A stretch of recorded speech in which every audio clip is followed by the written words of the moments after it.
Assalamualaikum warahmatullahi wabarakatuh. Alhamdulillah wassalatu wassalamu ala Rasulillah wa ala alihi wa sahbihi wa mawalah.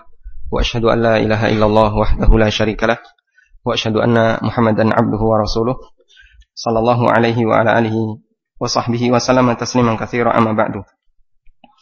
Kita masih membahas hadis dari Ibnu Abbas mengenai orang yang dijamin masuk surga tanpa adab dan tanpa hisab. Kata Nabi SAW, "Fanadhartu fa'idha sawatun azim." Kemudian aku melihat di sisi yang lain, di sisi ufuk yang lain, dan ternyata di sana ada segerombolan hitam yang jauh lebih besar. Faqila li, kemudian disampaikan kepadaku, "Hadhihi ummatuka," ini adalah umatmu. "Wa ma'hum sab'una alfan yadkhuluna al-jannata bighairi hisabin wala 'adzab."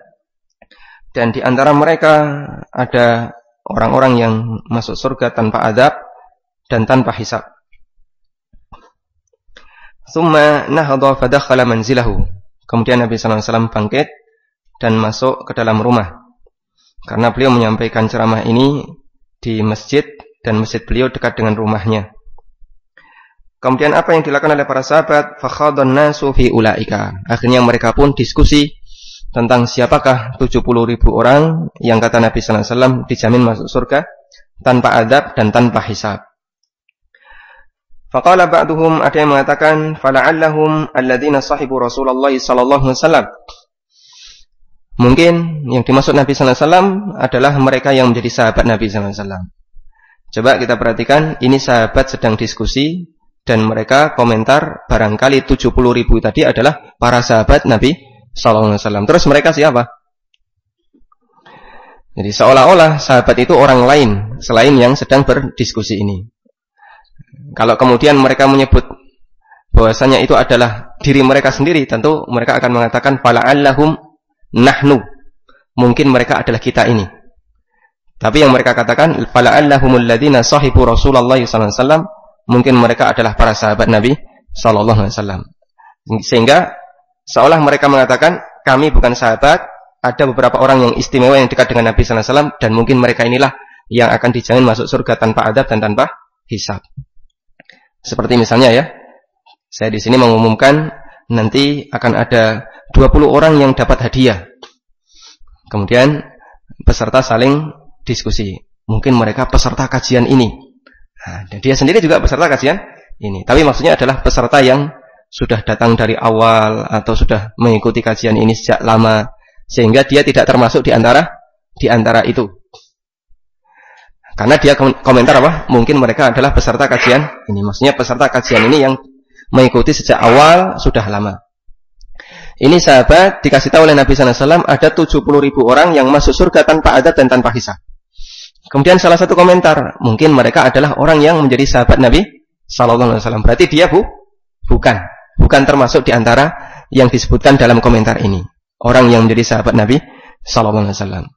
Karena itulah hadis ini jadi dalil bahwa sahabat itu ada tiga makna.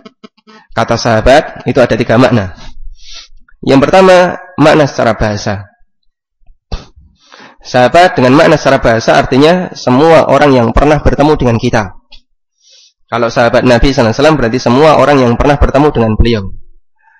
Apapun agamanya, mau Muslim, mau Nasrani, mau apapun agamanya, selama dia pernah bertemu dengan kita, atau tetangga kita, atau orang yang akrab dengan kita, maka dia sahabat.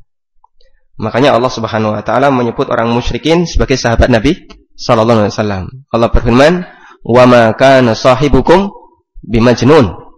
Dan sahib kalian, sahabat kalian yaitu Muhammad sallallahu alaihi wasallam bukanlah orang gila. Beliau disebut sebagai sahabat bagi kaumnya orang-orang musyrikin. Dan termasuk pula Allah Subhanahu wa Ta'ala menyebut para nabi sebagai saudara kaumnya yang kafir. Wa ila 'adin akhahum Huda wa ila Tsamud akhahum Salihah. Dan kepada kaum 'Ad aku utus saudara mereka yaitu Hud. Dan kepada kaum Tsamud aku utus saudara mereka yaitu Nabi Saleh. Apakah Nabi saudaranya orang kafir?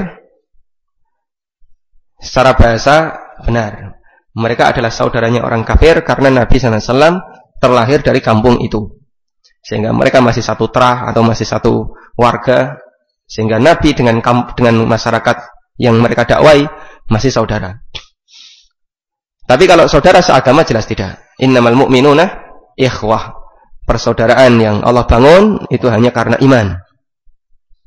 Ini makna sahabat yang pertama. Kemudian makna sahabat yang kedua adalah sahabat dalam arti syar'i. Sahabat dalam arti istilah syar'i, pengertiannya adalah man laqiyan nabiyya sallallahu alaihi wasallam mu'minan bihi wa mata ala dzalik. Semua orang yang pernah berjumpa dengan Nabi sallallahu alaihi wasallam dalam kondisi beriman kepada beliau dan mati tidak murtad. Mati dalam kondisi muslim. Meskipun cuma sebentar. Ada yang ketemu Nabi sallallahu alaihi wasallam hanya 1-2 jam. Setelah itu pulang kembali ke kampungnya dan tidak ketemu lagi sampai beliau meninggal. Ada yang ketemu Nabi sallallahu alaihi wasallam hanya dalam sehari, 2 hari dan seterusnya. Karena itu, berdasarkan pengertian ini, sahabat itu satu tingkatan atau beda-beda? Beda-beda. Sahabat itu bertingkat-tingkat. Ada sahabat yang kebersamaannya dengan Nabi sallallahu alaihi wasallam sangat lama. Ada sahabat yang kebersamaan dengan beliau hanya dalam waktu sejam, 2 jam, sehari, 2 hari dan seterusnya. Kemudian yang ketiga, sahabat dalam arti uruf, dalam arti pengertian yang ada di masyarakat. Maknanya adalah orang dekat, orang yang dekat dengan kita. Sahabat Nabi sallallahu alaihi wasallam berarti orang yang dekat dengan Nabi sallallahu alaihi wasallam. Dan itulah yang dimaksud dalam hadis ini, fala'allahum alladzina sahibu Rasulullah sallallahu alaihi wasallam. Mungkin mereka adalah orang-orang dekatnya Nabi sallallahu alaihi wasallam. Jadi bukan semata sahabat, tapi sahabat yang memiliki kedekatan dengan beliau sallallahu alaihi wasallam. Wa qala ba'duhum, dan ada yang mengatakan fala'allahumul ladzina wulidu fil Islam falam yusyriku billahi syai'a. Mungkin mereka adalah orang yang sejak lahir sudah Islam, lahir di lingkungan Islam, sehingga tidak pernah melakukan kesyirikan kepada Allah sedikit pun. Dan ini menunjukkan keutamaan kaum muslimin yang lahir dari kecil sudah dalam kondisi Islam. Karena itu termasuk nikmat yang besar ketika Allah Subhanahu wa taala jadikan kita memiliki orang tua muslim. Tiba-tiba begitu lahir kita tidak pernah tahu tentang ajaran selain Islam, dan kita tidak pernah menyekutukan Allah Subhanahu wa taala. Wa dzakaru asya'a, kemudian mereka pun menyebutkan pendapat-pendapat yang lain. Di sini sahabat melakukan apa? Diskusi untuk sesuatu yang belum jelas, dalam rangka mencari hakikat sesuatu yang belum jelas tadi, untuk menampakkan mana yang paling kuat, mana yang paling benar. Yang ini sekaligus dalil bahwa diskusi dalam masalah agama sesuatu yang dianjurkan. Sahabat kalau menjumpai masalah yang mereka belum jelas, tidak mereka diamkan. Wes karep-karepe dhewe, pendapatmu silahkan diambil, tidak usah mempengaruhi orang lain. Tidak demikian. Dan sekarang sedang digencarkan di tengah masyarakat, masalah khilafiyah jangan dibahas. Ini kalimat salah atau betul? Kok tahu saya? Diskusi. Masalah khilafiyah jangan dibahas. Kalimat racun ya, Pak ya.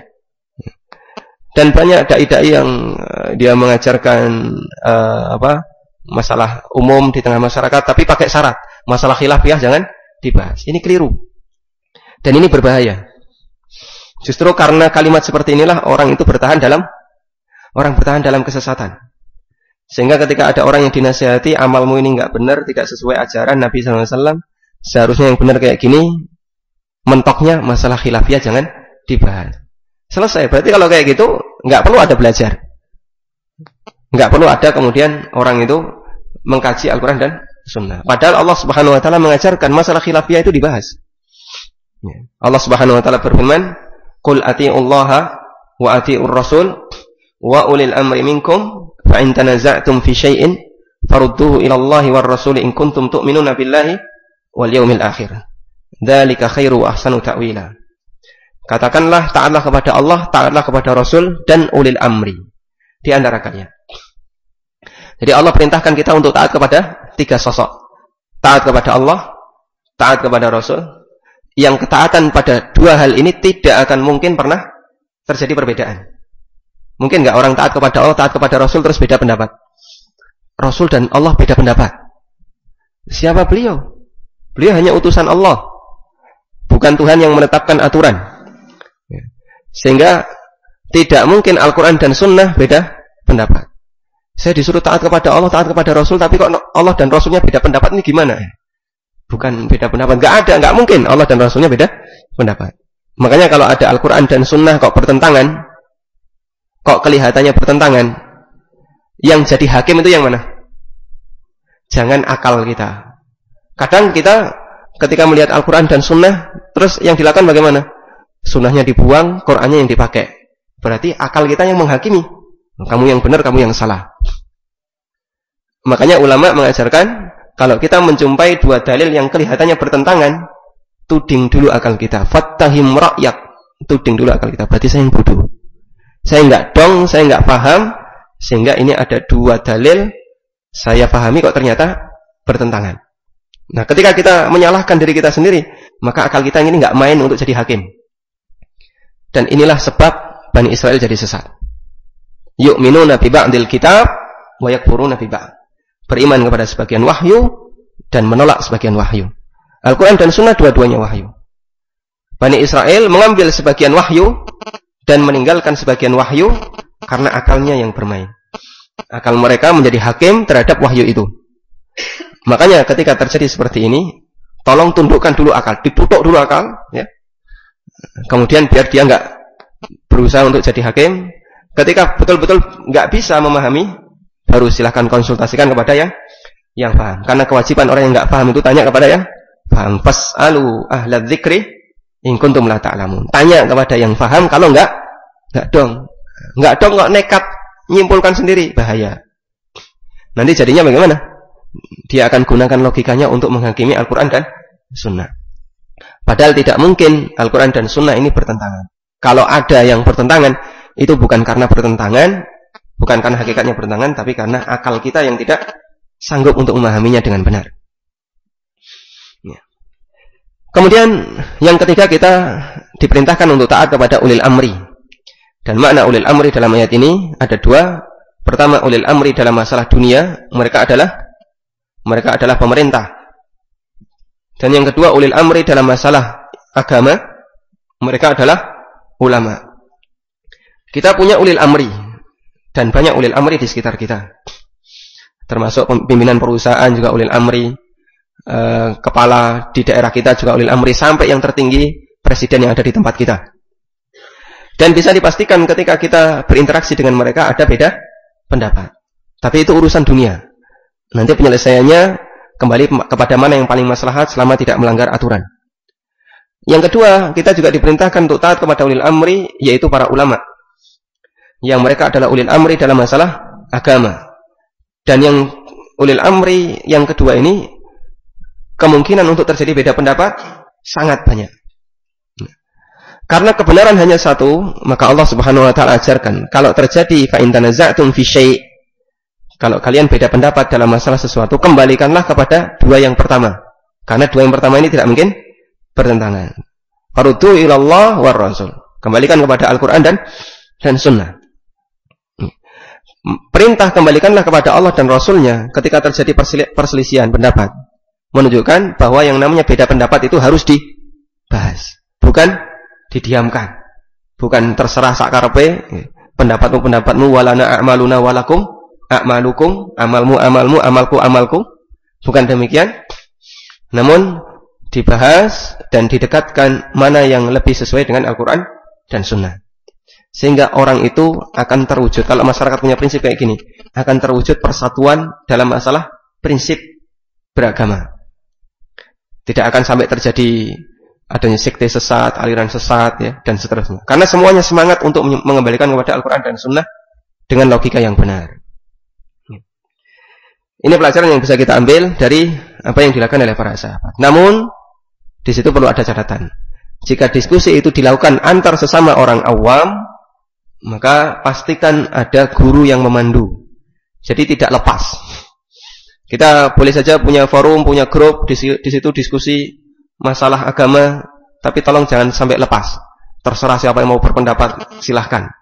Jadinya nanti WA-nya mau cetang. Enggak ada gurunya di situ, enggak ada yang bimbing. Sehingga sahabat ketika diskusi semacam ini, yang jadi pembimbingnya siapa? Rasulullah sallallahu alaihi wasallam.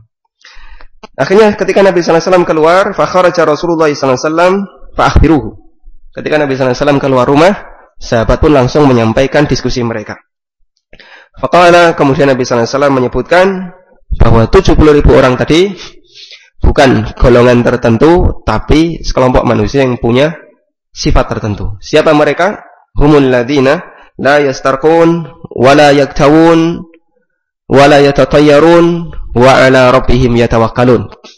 Mereka adalah orang yang tidak minta diruqyah, tidak minta kai, tidak yatatayyarun, tidak melakukan tiarah, wa ala rabbihim yatawakkalun, dan mereka berusaha untuk tawakal kepada Allah Subhanahu wa taala.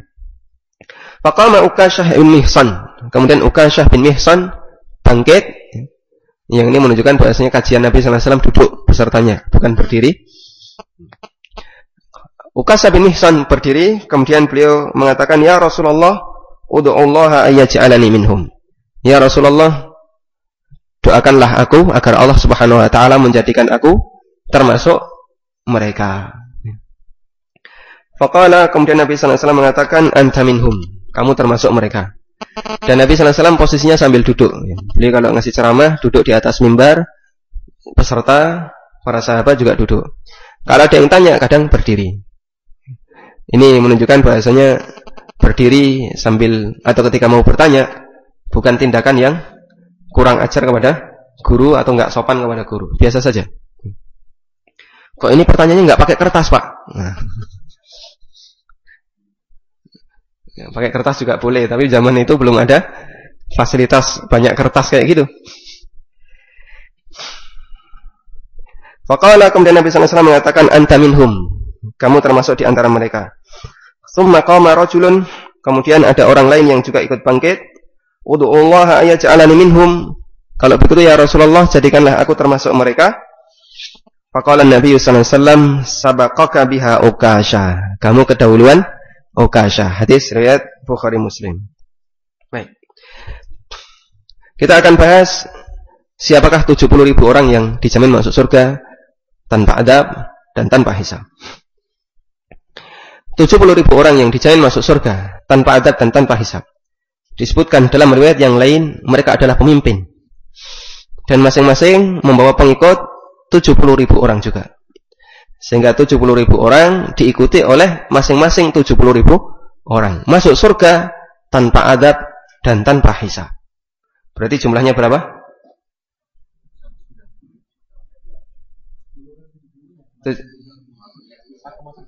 4,9 miliar. Kurang kayaknya. Cukup. Maksudnya cukup gimana?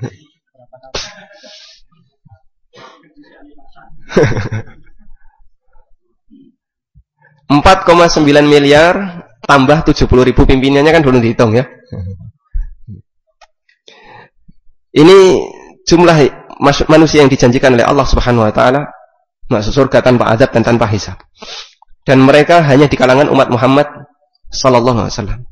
Menunjukkan sangat banyaknya umat Nabi Muhammad sallallahu alaihi wasallam. 70.000 orang masing-masing bawa 70.000 itu yang dijamin masuk surga. Belum yang mampir dulu ke neraka baru kemudian masuk surga. Belum yang dihisab dulu kemudian setelah dihisab dia baru masuk ke dalam surga. Belum manusia-manusia yang lainnya. Menunjukkan bahasanya umat manusia di zaman Nabi sallallahu alaihi wasallam luar biasa banyaknya. Makanya beliau adalah menjadi nabi yang terbaik karena banyak orang yang diselamatkan melalui dakwah yang beliau sampaikan. Dan itulah pembenar firman Allah, "Wa ma arsalnaka illa rahmatan lil alamin." Tidaklah aku mengutus wahai Muhammad kecuali menjadi rahmat bagi seluruh alam. Banyak orang yang bisa masuk surga dengan dakwah Nabi sallallahu alaihi wasallam.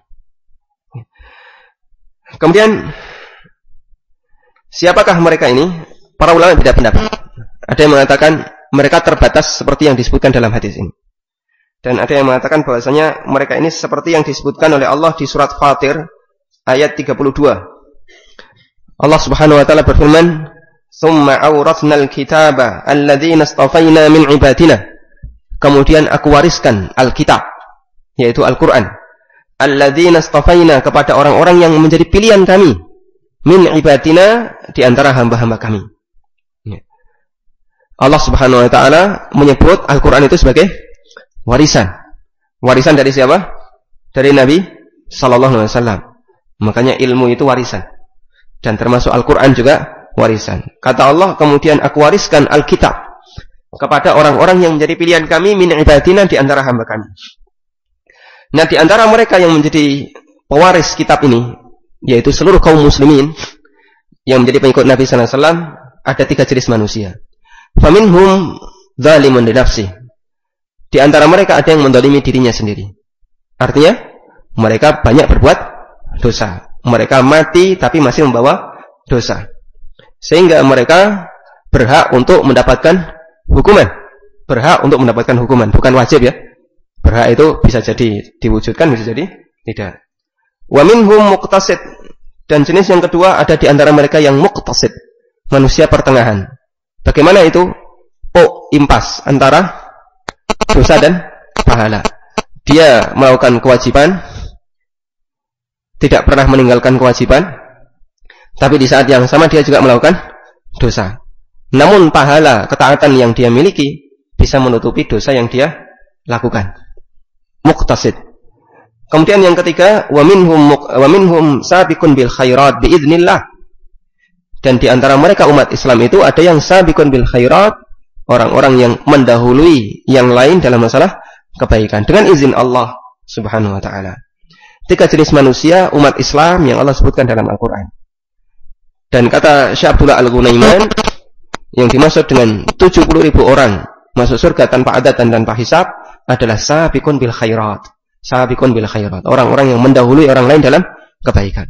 Berarti jumlah umat Muhammad SAW orang soleh banyak atau sedikit? Banyak sekali. Orang soleh di kalangan umat Muhammad SAW luar biasa banyaknya. 4,9 M tambah 70.000 orang pemimpinnya. Itu yang soleh, yang dijamin masuk surga tanpa adab dan tanpa hisab. Makanya kalau kita jadi orang soleh jangan beda dewe ya. Koncone oke. Temannya itu banyak. Karena itulah orang soleh itu disebut dengan sawadul a'dham, kelompok yang besar karena jumlahnya sangat banyak. Dan tentu saja jumlah sekian ini kalau sahabat kurang, karena sahabat sangat tidak lebih sampai 300.000 atau 400.000. Tapi kalau setelah sahabat mereka memungkinkan untuk masuk 4,9 M. Itu orang solehnya. Berarti orang yang tidak soleh biasanya lebih banyak atau lebih sedikit? Lebih banyak lagi. Yang solehnya segitu, yang tidak soleh berapa? Yang disebut oleh Allah, wa minhum sabiqun bil khairat. Dan di antara mereka ada orang yang mendahului dalam kebaikan. Manusia-manusia pilihan yang mereka lah berhak untuk mendapatkan surga tanpa adab dan tanpa hisab. Kemudian Nabi SAW menyebutkan di antara sifat mereka, beliau mengatakan, humul ladina la yastarqun. Mereka adalah orang yang tidak minta diruqyah. Ya. Dalam riwayat Muslim, humul ladina la yarqun. Humul ladina la yarqun. Dalam riwayat Muslim bunyinya seperti itu. Mereka yang tidak meruqyah. Tapi riwayat ini kata para ulama adalah riwayat yang syadz, yang nyeleneh ya. Yang nyeleneh, ganjil. Misalnya satu masjid ini ditanya, nanti kajiannya di mana? Semuanya jawab di Maskam. Satu sendiri jawab di Al-Huda. Nah, maka yang beda sendiri ini namanya syadz. Ya, orang syadz. Maka kalau punya teman kok selalu beda sendiri itu syadz. Ya. Oh, bukan ustadz tapi usyadz. Karena dia beda sendiri. Nah, riwayat Muslim ini aneh. Karena bunyinya la yarqun. Tidak meruqyah. Padahal yang namanya meruqyah itu sesuatu yang tercela atau terpuji? Terpuji. Dan tidak mungkin orang melakukan tindakan yang terpuji, dia mendapatkan hukuman, tidak mendapatkan kesempatan masuk surga tanpa azab dan tanpa hisab. Berarti tindakan ini tercela.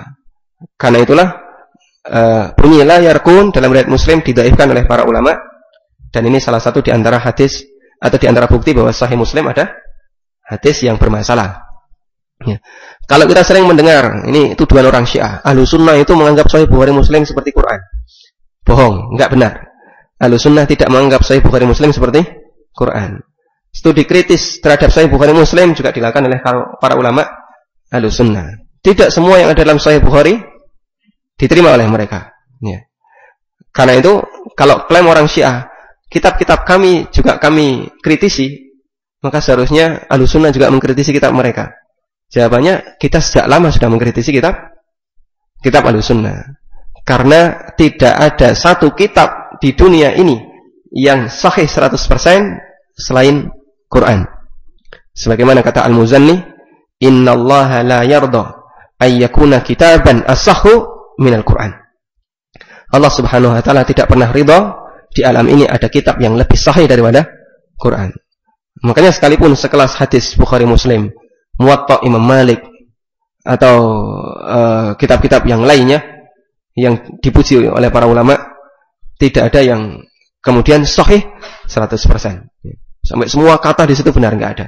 Pasti ada yang enggak benar, ada yang salah. Dan Ahlussunnah sudah berusaha untuk melakukan kritik seperti itu. Ini anggapan orang Syiah karena mereka tidak tahu hakikat yang dialami oleh para ulama Ahlussunnah.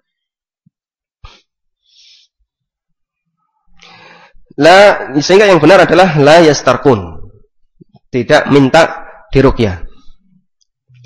Kemudian yang kedua, la yaktawun, tidak melakukan iktiwa. La yaktawun artinya adalah minta dikai. Apa itu kai? Kai adalah menggunakan sesuatu yang panas, besi panas atau benda yang panas, kemudian ditempelkan di bagian yang terkena luka, atau digunakan untuk sistem kejut. Ya. Jadi di masa silam orang yang lumpuh, orang yang stroke dan seterusnya, pengobatannya kalau di zaman ini pakai listrik, kalau zaman dulu pakai kai. Jadi dicos sedikit, kalau kaget ya berarti mari ya. Nah, nanti dicos lagi, kalau kaget lagi berarti ada upaya untuk sembuh. Jadi sama sebenarnya metodenya Pak ya. Cuman teknologinya saja yang beda. Kalau dulu pakai areng, sekarang pakai listrik begitu Pak ya. Nah, pengobatan semacam ini oleh Nabi sallallahu alaihi wasallam beliau benci. Beliau tidak suka menggunakan kai. Kenapa? Karena kai ini menghilangkan unsur tawakal di tengah para sahabat. Karena muncul anggapan di tengah mereka. Jadi beliau sampaikan seperti ini kan dalam rangka meluruskan anggapan. Muncul anggapan di tengah masyarakat, pokoknya anggere wis dikai mari. Sehingga itu dianggap sebagai pengobatan paling mujarab, paling ampuh menurut keyakinan mereka, sampai menghilangkan sampai mengurangi kadar tawakal. Dan itulah yang tidak diinginkan. Karena itu, kalau kai ini tidak sampai menghilangkan kadar tawakal, boleh-boleh saja. Termasuk Nabi sallallahu alaihi wasallam pernah dikai. Kapan beliau dikai? Ketika beliau perang Uhud, kemudian beliau pakai helm ya, waktu perang. Sudah pakai helm tuh, ada tombak nyasar, helmnya pecah. Kalau helm kena tombak, pecahnya ke dalam atau keluar? Ke dalam. Sehingga pecahan itu nancap di rahang beliau. Pecahan ya, nancap di rahang beliau. Nah, disitulah sampai ada giginya yang rompal, gigi beliau yang rompal, sallallahu alaihi wasallam. Dan kita bisa bayangkan, ketika benda seperti itu nancap di rahang. Dan tidak ada sahabat yang sanggup untuk menariknya sampai digigit oleh Sa'ad Ibn Abi Waqqas. Digigit, dicabut. Kemudian putrinya Fatimah radhiyallahu anha mengkai rahang Nabi sallallahu alaihi wasallam. Jadi fisik Rasulullah sallallahu alaihi wasallam, mungkin fisik para sahabat itu penuh dengan luka. Penuh dengan luka, bekas perang. Ini kalau kena kecelakaan kayak gitu, Pak, rahang itu ya, kemudian dicos pakai api, kira-kira berapa lama sembuhnya? Dan itu kira-kira bisa hilang atau tidak? Mungkin tidak bisa hilang. Makanya bekas-bekas luka perjuangan mereka itu luar biasa. Dan Nabi sallallahu alaihi wasallam dikai ketika itu karena darahnya terus mengucur, tidak bisa mampat, begitu dikai mampat.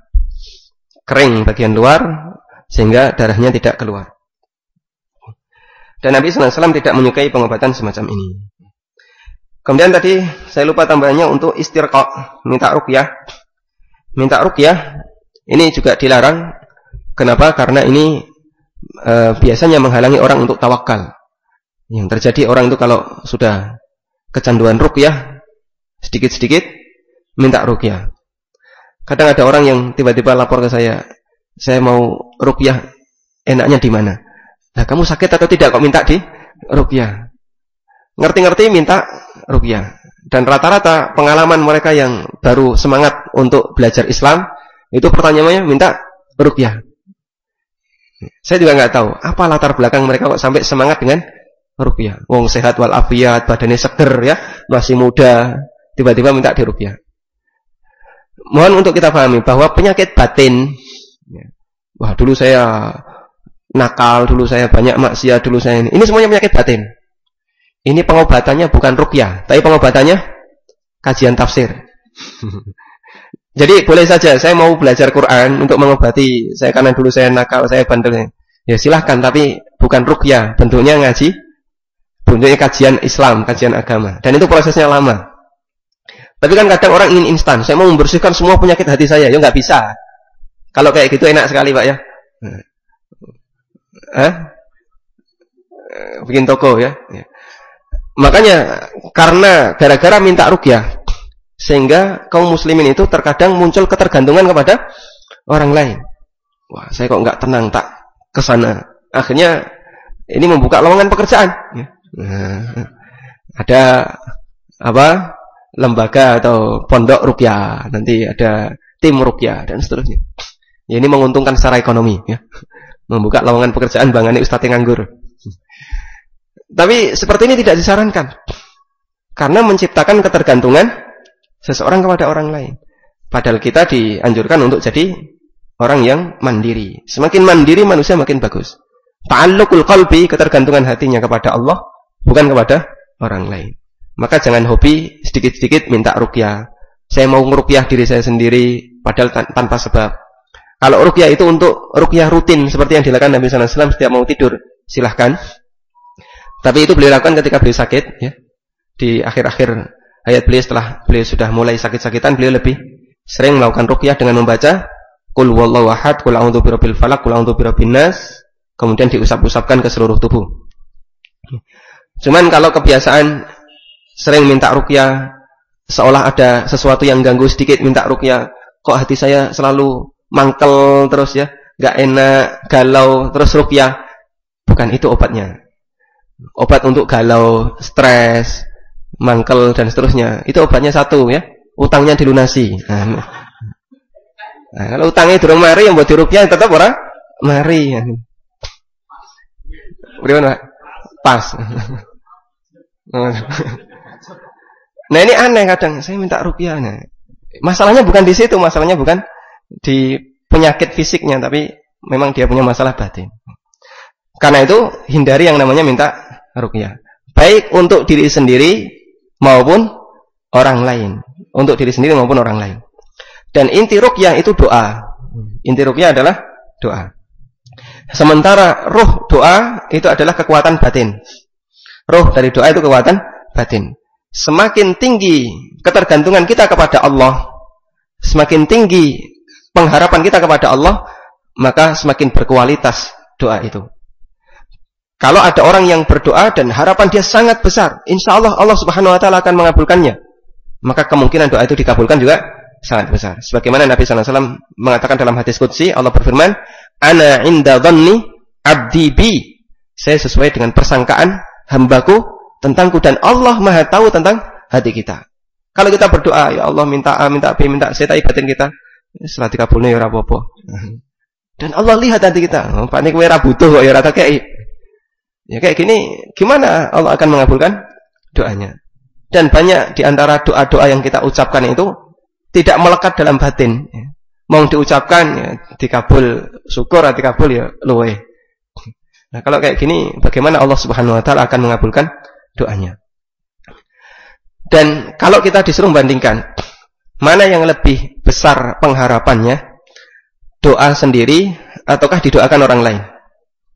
Ya, doa sendiri. Kalau didoakan orang lain, kadang orang lain yang mendoakan kita itu ya sambil perasaan, oh, kok enak awakmu tak dongakno. Aku ya butuh kok ya. Sehingga kadang kekuatan pengharapannya kecil. Dibandingkan kalau yang sedang butuh berdoa sendiri kepada Allah. Mungkin semangat harapannya akan besar. Tapi kalau dititipkan orang lain, sementara orang lain ini bukan keluarga kita, bukan orang yang dekat dengan kita, ya mungkin cuma didoakan saja selesai. Mau kabul mau tidak, ya terserah gitu ya. Beda kalau orang lain ini ibu kita, ya. Karena tidak ada ibu yang ingin anaknya melarat. Pasti doanya akan semangat, bahkan mungkin lebih semangat daripada kita. Atau bapak kita, orang tua kita, atau kakak kita, atau orang-orang yang ingin kita bahagia. Kita bisa titipkan doa kita kepada mereka. Karena bisa jadi semangat harapan itu jauh lebih kuat dibandingkan doa kita sendiri. Namanya anak kelas SMA, mahasiswa itu biasanya kalau berdoa sak-sak. Tapi kalau orang tuanya berdoa bisa sambil nangis-nangis ya. Dengan harapan anaknya itu bahagia. Maka semakin kuat harapannya, semakin kuat keinginan untuk dikabulkan di sisi Allah Subhanahu wa taala, semakin besar peluang untuk berdoa. Anak Anda nangis, enggak usah dibawa ke ustaz ya. Doakan sendiri saja. Ini bisa jadi lebih kuat pengharapannya untuk segera sembuh dibandingkan orang lain. Dan mendoakan sendiri ini menghindarkan kita dari sifat minta ruqyah. Karena minta ruqyah ini dilarang baik untuk pribadi maupun untuk orang lain. Tolong ruqyah anak saya, ya, sudah berarti melanggar hadis ini. Tolong ruqyah orang tua saya, melanggar hadis ini. Ruqyah diri sendiri saja, itu lebih bagus. Kemudian yang berikutnya wala yatatayyarun, dan tidak melakukan tiarah. Apa itu tiarah? Berkeyakinan sial karena sebab yang tidak ada hubungannya. Dan keyakinan sebab itu ada dua ya. Ada keyakinan pesimis dan ada keyakinan optimis. Keyakinan baik pesimis maupun optimis, ini dua-duanya kadang sebabnya itu nggak nyambung. Tapi yang optimis diperbolehkan, yang pesimis dilarang. Nabi sallallahu alaihi wasallam mengatakan, wa ana uhibbut tafa'ul. Saya lebih menyukai optimisme. Misalnya, pagi ini cerah, insyaallah rezeki lancar. Apa hubungannya cerah dengan rezeki? Ada enggak? Enggak ada. Rezeki sudah ditetapkan oleh Allah. Tapi kayak gini boleh. Wow, ini kok rodok mendung, berarti seret rezekinya. Terus dia yakini takut jadinya ya. Kalau gitu enggak jadi saja. Ini pesimis dan ini bisa jadi tiaroh. Nah, yang pertama boleh, yang kedua tidak boleh. Padahal dua-duanya bisa jadi tidak ada hubungannya. Menjadikan sebab yang tidak ada hubungannya bisa jadi ada yang diperbolehkan, ada yang tidak diperbolehkan. Kalau sifatnya sebatas optimisme untuk memotivasi orang biar lebih semangat, ini diperbolehkan. Makanya kita dianjurkan untuk mengucapkan kalimat-kalimat yang baik. Semangat pagi ini jemput rezeki. Semangat pagi ini jemput apa misalnya? Jemput calon istri. Calon istri kok dijemput. Dan seterusnya. Optimisme kayak gini memotivasi orang untuk semakin rajin, diperbolehkan. Tapi yang dilarang berkeyakinan sial, pesimisme karena melihat sesuatu. Wah, ini bulan Suro, jangan melakukan kayak gini. Bulan apa, jangan melakukan kayak gini, dan seterusnya. Nanti ada pembahasan khusus tentang ini di bab selanjutnya. Dan secara umum tiarah ada dua, ada yang syirik besar, ada yang syirik kecil. Batasannya bagaimana? Syirik kecil jika masih ada keyakinan Allah yang mengatur. Tapi ini lantaran. Nah, karena ada ini, maka Allah jadi memberikan kayak gini. Nah, ini syirik kecil. Dia masih meyakini Allah yang ngatur. Syirik besar itu jika sudah sampai meyakini bahwa yang ngatur adalah benda tadi. Seperti yang terjadi pada orang-orang musyrikin Quraisy, mereka beranggapan bahwa akibat sial itu bulan Safar. Bulan Safar ini yang membuat orang sial, bukan karena Allah yang mentakdirkan keburukan untuk mereka. Kemudian yang keempat, wa 'ala rabbihim yatawakkalun, dan mereka sangat bertawakal kepada Allah Subhanahu wa taala. Dan inilah inti dari tiga di depan. Bertawakal kepada Allah. Karena baik minta ruqyah, minta kai dan tiarah, semua ini perbuatan yang merusak tawakal seseorang. Karena itu para ulama mengatakan bahwa tiga yang disebutkan Nabi sallallahu alaihi wasallam di awal ini dikiaskan. Semua tindakan yang merusak tawakal ini bisa menyebabkan menghalangi orang untuk mendapatkan kesempatan masuk surga tanpa adab dan tanpa hisab. Karena intinya orang yang dijamin ini adalah mereka yang berusaha tawakal kepada Allah Subhanahu wa taala. Sehingga orang itu tawakal kepada Allah. Orang kalau tawakal kepada Allah, yang terjadi bagaimana? Hatinya selalu tergantung kepada Allah. Hatinya selalu tergantung kepada Allah. Dan tawakal ini jurus yang paling mujarab untuk menenangkan batin sebelum takdir terjadi. Karena tugas kita terhadap takdir dua. Tawakal sebelum terjadi, ridho setelah terjadi. Baik sesuai dengan keinginan atau tidak. Ada nggak manusia yang hidup tanpa cita-cita? Semua punya ya? Ya. Maka ketika kita punya obsesi, punya cita-cita, punya keinginan, punya rencana, punya harapan dan seterusnya, sebelum terjadi tawakal. Setelah terjadi ridho. Orang kalau bisa menghadapi ujung takdir, ujung sebelum dan ujung sesudah dengan sikap yang benar, hatinya tidak akan merasa sedih. Dia nggak bingung sebelum terjadi dan tidak merasa kehilangan setelah terjadi. Kemudian Ukasah berdiri dan minta, ya Allah, ya Rasulullah, jadikanlah aku, berdoalah kepada Allah agar dia menjadikanku termasuk mereka. Dan didoakan oleh Nabi SAW, yang ini menunjukkan keutamaan Ukasah, termasuk sahabat yang dijamin masuk surga tanpa azab dan tanpa hisab. Dan beliau mati syahid radhiyallahu anhu. Kemudian ada orang lain yang menyusul, termasuk saya Rasulullah, dan Nabi SAW ngasih jawaban yang tidak menyelkit ya, tidak membuat mereka sakit hati, tapi menghalangi munculnya permohonan yang lain. Kamu didahului oleh, kamu kedahuluan Ukasha. Ya. Kalau Nabi SAW menjawab, kamu bukan termasuk mereka. Wah, sedih dia. Oh, berarti saya ahli neraka dong. Atau, ya kamu termasuk mereka. Nanti yang lain minta terus. Ya. Sehingga beliau SAW menghalanginya dengan cara, kamu sudah kedahuluan Ukasha. Wallahu a'lam. Wa sallallahu ala nabiyyina Muhammadin wa ala alihi wa sahbihi wa sallam. Wa akhiru ta'wana alhamdulillahi rabbil alamin. Ini enggak ada hadiah, enggak ada pertanyaan berarti ya. Oke.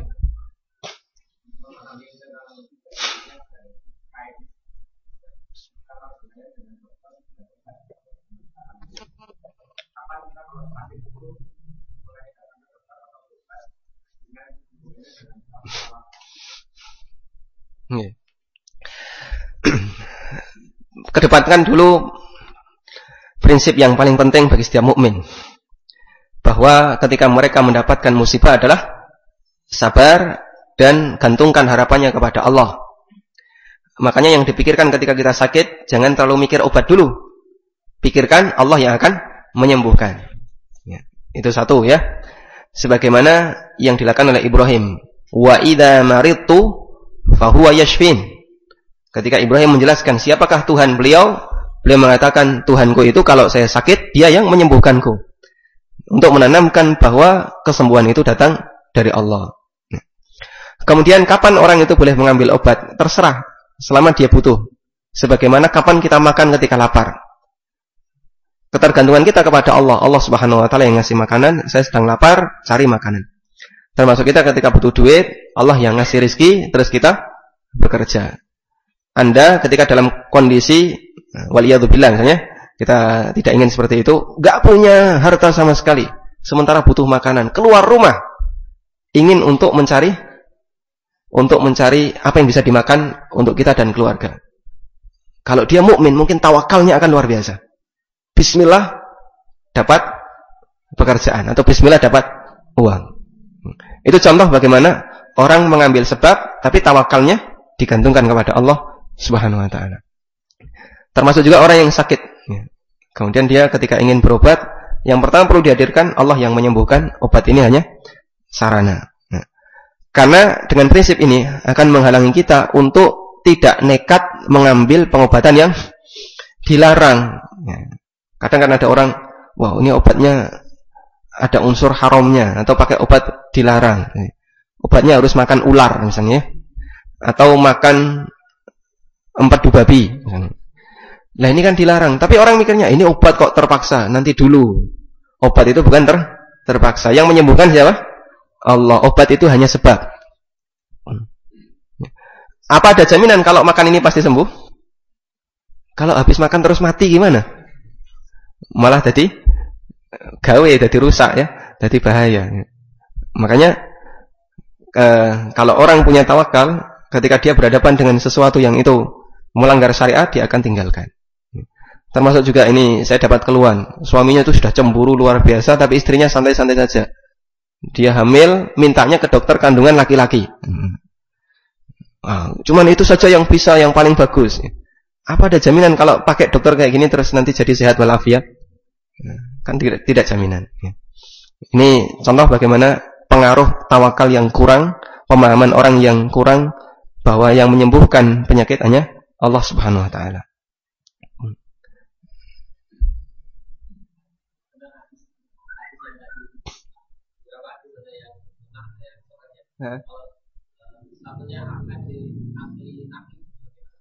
Hadis akli nakli. Yang ada dalil, Pak ya. Dalil akli, dalil nakli. Dalil akli itu logika. Dalil nakli itu berdasarkan nas.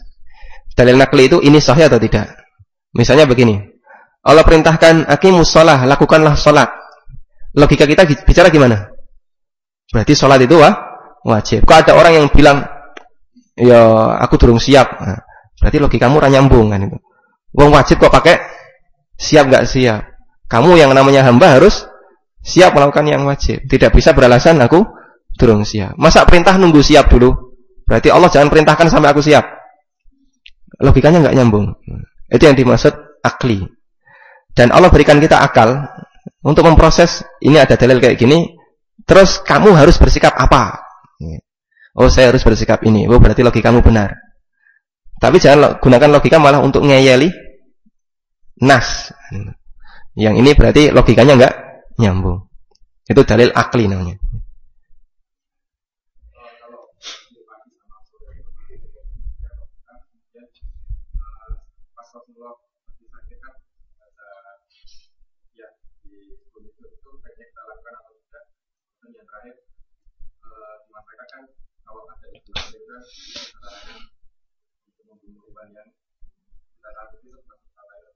Ya. Yang terakhir ya, kalau istri hamil dilarang untuk membunuh hewan yang kita takuti, nggak boleh bunuh macan, nggak boleh bunuh singa. Yang dicaplok malah. Ya, ini mitos ya. Ya tidak perlu digubris. Kalau memang butuh nyembelih ya nyembelih saja. Kalau nggak butuh nyembelih ya jangan cari-cari alasan untuk bunuh. Tapi kalau itu diyakini nanti anaknya cacat, ya nggak ada hubungannya. Dan mitos itu kalau dilakukan nanti jadi syirik kecil. Kemudian yang kedua, Nabi sallallahu alaihi wasallam meruqyah dalam setiap ketika beliau mulai sakit-sakitan sebelum tidur. Apakah sebaiknya kita lakukan? Jawabannya sebaiknya kita lakukan. Ini termasuk sunnah. Apakah dirutinkan atau tidak? Ada sebagian ulama yang menganjurkan rutin, dan ada yang mengatakan ya pas lagi butuh saja. Kok ini rodok kemeng-kemeng terus diruqyah. Kemudian yang ketiga, ketika zikir pagi petang apakah termasuk ruqyah? Bedakan antara ruqyah dengan bacaan yang memberi janji. Misalnya siapa yang baca ayat kursi setiap pagi dan sore akan dilindungi oleh Allah dari gangguan setan. Kalau pagi dari pagi sampai sore, kalau sore dari sore sampai pagi. Ini bukan ruqyah bacaan ini. Ya bacaan Quran biasa, cuman memberikan janji kebaikan. Termasuk membaca Qul wallahu ahad, qul a'udzu birabbil falaq, qul a'udzu birabbin nas. Setiap pagi dan sore, kafathu min kulli syai'. Allah akan cukupkan dia, Allah lindungi dia dari segala sesuatu. Ini bukan ruqyah, tapi bacaan yang memberikan janji. Karena itu niatnya niat baca Quran ini, bukan niat ruqyah. Dan bedanya ruqyah dengan baca Quran biasa adalah niat. Wallahu a'lam. Sallallahu ala nabiyyina Muhammadin wa ala alihi wa sahbihi wa sallam, wa akhiru da'wana alhamdulillahi rabbil alamin. Subhanakallahumma bihamdika la ilaha illa anta astaghfiruka wa atubu ilaik.